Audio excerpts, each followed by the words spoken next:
হ্যাঁ, আজকে আমি জম্পু জেলায় গেছিলাম।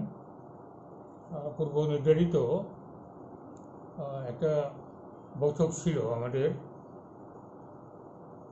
এই বৈঠকটা গ্রামবাসী, পার্টিকুলারলি ভিলেজ কমিটি এখন যেহেতু নির্বাচিত, কোনো বডি নাই, এই নিয়ে অনেকখানেই বিভিন্ন রকম বাকবিতণ্ডা চলছে।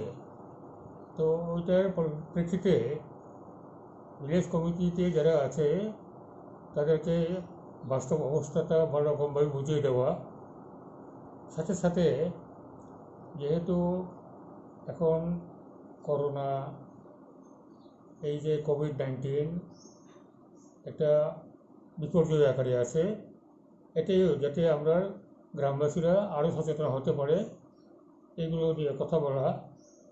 আর করোনা এই যে অতিমারি থাকা সত্ত্বেও উন্নয়নমূলক কাজকর্ম যাতে আমরা চালিয়ে যেতে পারি এবং তার পন্থা পদ্ধতি স্কিমগুলো, বিশেষ করে বিধায়ক এলাকা উন্নয়ন তহবিল, যেটা এই অর্থবর্ষের জন্য এইমাত্র মঞ্জুর করা হয়েছে, এগুলি কোথায় কোথায় কীভাবে সদ্ব্যবহার করা যায় তার জন্যই গ্রামবাসীদের সাথে পরামর্শ করার জন্য আজকে একটা ঘরোয়া বৈঠক আমরা যেতে জম্পু জেলা ওই বুখারি হলে ঠিক করছিলাম। অ্যাকর্ডিংলি 11টায় হওয়ার কথা ছিল, আমি একটু দেরি হয়েছি, 11:15টায় গিয়ে পৌঁছি।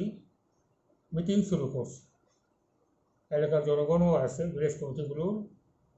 এর মধ্যে অতর্কিতে ত্রিপুরা মথার নামদারি উশৃঙ্খল মানুষ সশস্ত্রভাবে তারা মিটিং বানচাল করার জন্য মিটিং জায়গাতে চলে আসে। এতে স্বাভাবিকভাবে মিটিংয়ে উপস্থিত তাদের মধ্যে চাঞ্চল্য সৃষ্টি হয়েছে। ইতিমধ্যে পুলিশ আসার পরে তাদেরকে গতিরোধ করছে, কিন্তু মিটিং যেটা হওয়ার কথা ছিল এই এই অ্যাটমসফিয়ারে আর মিটিং চালানো গেল না, মিটিংটা আমরা ক্যান্সেল করেছি। তার অর্থ এই, তাহলে পরে আমরা যারা নির্বাচিত জনপ্রতিনিধি, বিশেষ করে আমি মন্ত্রীটা দ্বিতীয়, প্রথম হলো আমি টাকারতলার বিধায়ক। টাকারতলার বিধায়ক হিসেবে ওখানকার অন্যান্য কাজকর্ম তদারকি করা, সুপারিশ করা এবং বিশেষ করে বিধায়ক এলাকা তহবিলের টাকাটা এটাকে সম্পূর্ণ সদ্ব্যবহার করার আমার দায়িত্ব। সেই জন্য মিটিংটা ডাকে।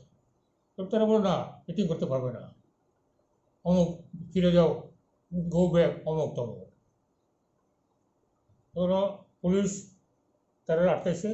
আটকানোর পরে আমরা দেখলাম না, এই অবস্থাতে মিটিং চলা যায় না, আমরা মিটিং ক্যান্সেল করি। মিটিং ক্যান্সেল করিয়া আমি ওখানে পুলিশ অফিসার যারা ছিল তাদের বলছি, মিটিংয়ে যারা আইছে তাদেরকে ইয়েতে নিরাপদে তারা যার যার বাড়িতে ফিরতে পারে তার ব্যবস্থা আপনারা করুন, তখনই আমি যাব আর তখন আমি ফিরব। তখন পুলিশের পক্ষ থেকে উচ্চপদস্থ অফিসাররা আমাকে কথা দিছে, না আমরা এইখানে যারা জমায়েত আছে তাদেরকে নিরাপদে যার যার বাড়িতে ফেরত পারবো, আমি এই করে ব্যবস্থা করছি। এই করিয়া ঠিকঠাক করার পরে আমি মিটিং থেকে আয়া বলছি। এটা একটা অরাজকতার মতো চলছে। এটা গণতান্ত্রিক শাসনের মধ্যে এরকম ঘটনাগুলো, আমার তো বয়স হয়ে গেছে 85 বছর, আমি দেখিনি আজকে যে ঘটনা হয়েছে। তাহলে হতো কি, তাহলে পরে সমস্তই হলিগনিজম, এটি এখানে হলিগনিজম, কোনো গণতান্ত্রিক শাসন নাই, আইনি শাসন নাই, যে যার করার ইচ্ছা তাই করতেছে। এটা কী করে হয়?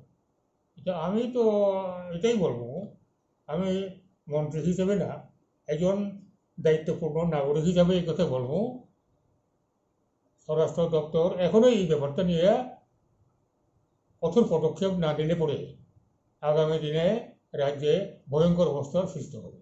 এই হলো কথা। আপনি কি স্যার রাজ্যের মাননীয় মুখ্যমন্ত্রীর কাছে বিষয়গুলো জানিয়েছেন? হ্যাঁ, আপনার উপর যে এই যে আক্রমণ হয়েছে আজ, এই বিষয়টা কি আপনি রাজ্যের মাননীয় মুখ্যমন্ত্রীকে জানিয়েছেন? আমি তো বলার অপেক্ষা রাখছি না, এই তো না, কারণ পুলিশ এখানে আছে, সিভিল অফিসাররা আছে, হ্যাঁ, এগুলো আছে, তারাই যাবো রিপোর্ট করবো। আমি মুখ্যমন্ত্রীকে অনুযোগ বিনিয়োগের জন্য আমার কোনো দরকার নাই। মুখ্যমন্ত্রীকে আলাদাভাবে আমার পক্ষ থেকে অনুনয় বিনয় করার মতন কোনো সুযোগ নাই।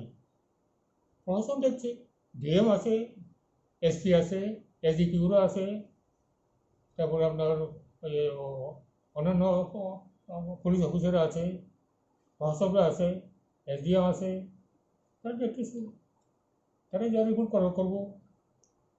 এছাড়া আজকে আপনার উপর যে আক্রমণ হয়েছে, আপনি বলছেন যে কিছু আমাকে তীব্রমথা, আক্রমণ করার জন্য তো ওরা আসছিল, আপনি কি অমুক গো ব্যাক কইয়া সশস্ত্রভাবে।